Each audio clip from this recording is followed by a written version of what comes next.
Hey guys, in this video I'm going to show you how to add icons inside of Draw.io. If you find this video helpful, please consider to like this video and subscribe to my channel. In saying that, let's just jump straight into the video. Okay, the first step is to open up Draw.io. Now once you've opened it up, we want to go ahead and click onto more shapes on the left hand side here. Now from here, we can add some clip art icons, so we can go ahead and enable that. Have a look at this inside of clip art. If we scroll down, we've also got web icons we can add in, so we can select that and just go through what type of icons you want to add. So they're basically the ones I suggest using from here.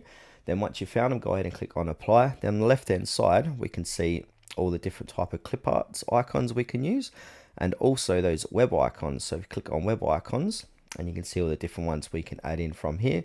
So we got a feed here. We also got Gmail, and yeah, Google Plus.